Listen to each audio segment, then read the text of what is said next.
경악을 금치 못하게 하는 아동학대 행위가 끊임없이 이어지고 있는 가운데 이번엔 3살 여자아이가 쓰레기 더미로 둘러싸인 비위생적 환경에서 자라온 사실이 알려져 논란이 일고 있습니다. 통계를 봐도 아동학대 건수는 해마다 늘어 작년엔 3만 건을 넘어섰고 아동학대로 인한 사망도 드러난 것만 작년 한 해에만 43명에 이릅니다. 이와 관련 국회에선 오늘 아동학대 방지 및 피해 아동 보호를 위한 토론회가 열렸는데 오늘 로투데이는 아동학대 문제 집중 보도해드리겠습니다.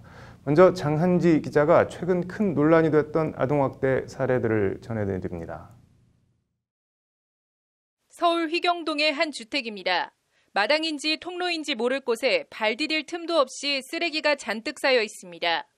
3살 A양은 이렇게 집 대문 앞과 마당에 쓰레기가 쌓여 있는 불결한 환경에서 자랐습니다. 보다 못한 이웃들은 아이가 더러운 곳에 살면서 학대를 당하고 있다고 경찰에 신고를 했고 서울 동대문경찰서는 어제 아동복지법상 방임 혐의로 아이 어머니와 할머니를 입건했습니다.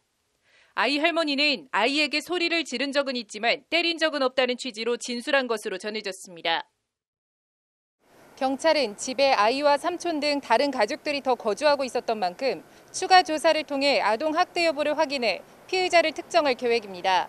아이는 현재 가족과 분리돼 보호시설로 옮겨진 상태인데 최근 엽기적인 아동학대 사건이 잇따르면서 국민적 공분과 안타까움을 사고 있습니다.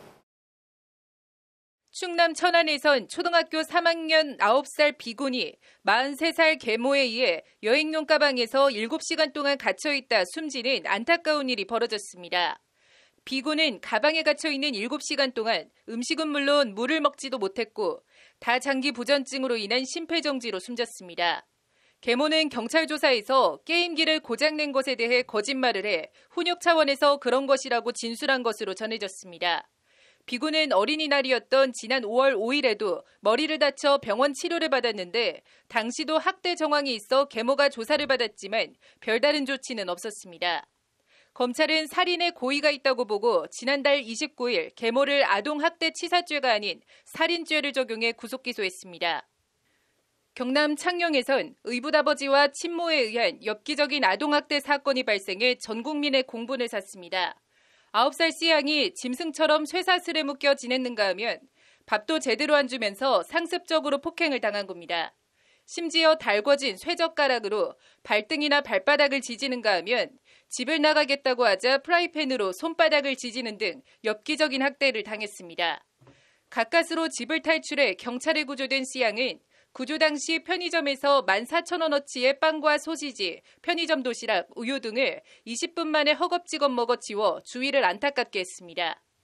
C양의 의붓아버지는 지난달 15일 상습학대로 아동복지법 위반 및 특수상해 등 혐의로 구속됐고 친엄마는 나머지 자녀 3명에 대한 임시보호 명령에 반발하면서 자해를 해 행정 입원된 상태입니다.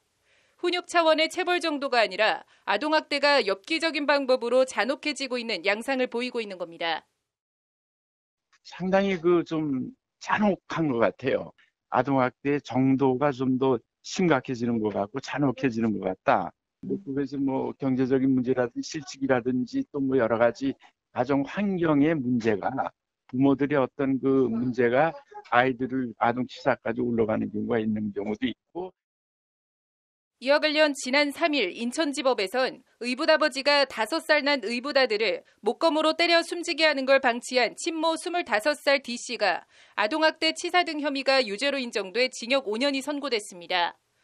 불우한 가정환경 속에서 임신과 출산을 반복해온 D씨는 경제적으로 공공한 상태에서 남편에게 의지하게 되면서 심리적으로 완전히 위축돼 남편의 상습적인 아동학대를 막지 못하며 심지어 동조까지 한 것으로 전해졌습니다.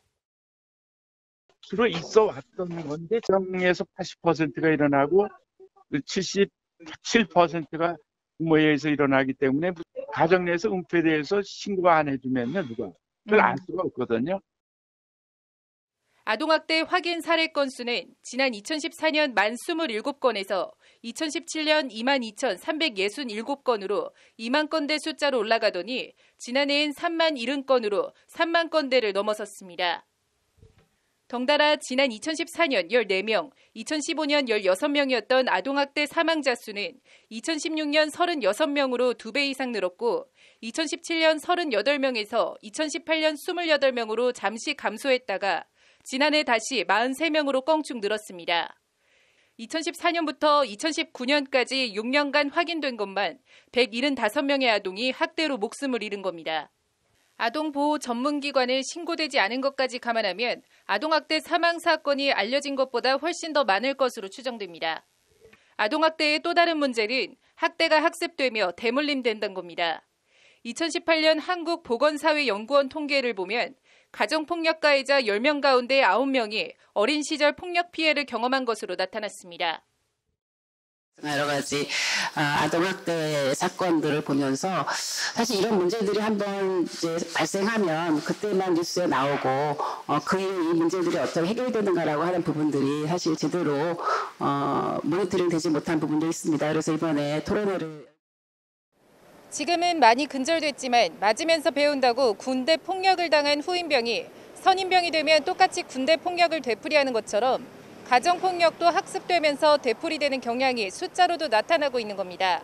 사건이 터질 때만 반짝하고 마는 것이 아닌 가정폭력을 차단하고 예방하면서 피해 아동을 보호할 수 있는 근원적이고 제도적인 대책 마련이 필요해 보입니다.